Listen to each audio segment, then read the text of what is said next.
All right, so what we're going to be talking about is describing what it means for solution to be saturated, unsaturated, and supersaturated. We'll describe the response of aqueous solutions of solids to changes in temperature, and describe the response of aqueous solutions of gases to changes in temperature and pressure. Okay, so solution is an equilibrium. Just like evaporation and condensation, you have a dynamic equilibrium. If you put, initially some solid into solution, it will start dissolving. You'll have a constant rate of dissolution, assuming the area is about constant, right? Because you can only dissolve on the surface. You'll have a rate of dissolution. And then as some of the solutes, as you start to have a concentration of solute, you'll get some recrystallization of it as well, some deposition back onto the solute. So those, the rate of deposition back onto the solute will keep increasing until those are equal, and you'll reach an equilibrium. At that point, when it reaches equilibrium, we say that the solution, this is just a repurposed graph. I slap more labels on the one from looking at the equilibria, the vapor-liquid equilibria, because it's the same idea.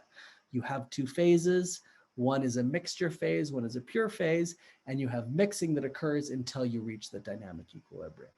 So when it reaches equilibrium, then we're at our solubility limit. A solution that has the solute and solvent in dynamic equilibrium is said to be saturated. You've got as much solute as you can get. If you add any more solute, it won't dissolve. You can't get any more in. The saturation concentration, it depends on the temperature and pressure of the gases or whatever of the gases that you're dissolving in, or the solution as well. A solution that has less solute than saturation is said to be unsaturated. It's not undersaturated, it's unsaturated, not saturated. And more solute was going to dissolve at this temperature. A solution that has more solute than saturation is said to be supersaturated. And it's a little hard, but you actually can get this situation because the recrystallization, there's some kinetic barriers to that. You actually have to sometimes give a system a kick for a crystal to start going, sometimes literally physically a kick. And so you can get to situations where the system wants to recrystallize, but there aren't essentially any seeds for the crystals to form yet. So how can you make a solvent hold more solute? They can be made saturated at non-room conditions and then can be allowed to come down to room conditions slowly. So at higher temperatures, you can dissolve more in, and you can slowly cool it down until you're at a temperature where it shouldn't be able to hold that much. But again, until you push the system in some way, it can stay in that supersaturated condition. I don't know if you've ever made like rock candy. That's a pretty common way to do this, where you heat up sugar and water. You put a lot of sugar in the water, and then you hang some string on that and let it dry. And then as it evaporates, you essentially raise the concentration, you lower the temperature, and crystals of sugar start forming because the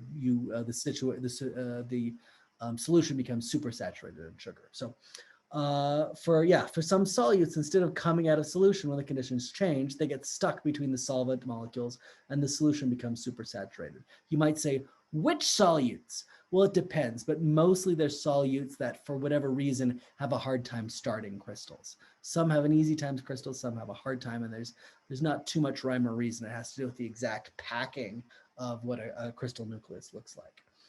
Supersaturated solutions are unstable, and when they go over, when something happens to start the nucleation of the crystal, or if it's a gas to nucleate a bubble of gas, then essentially it very quickly crystallizes.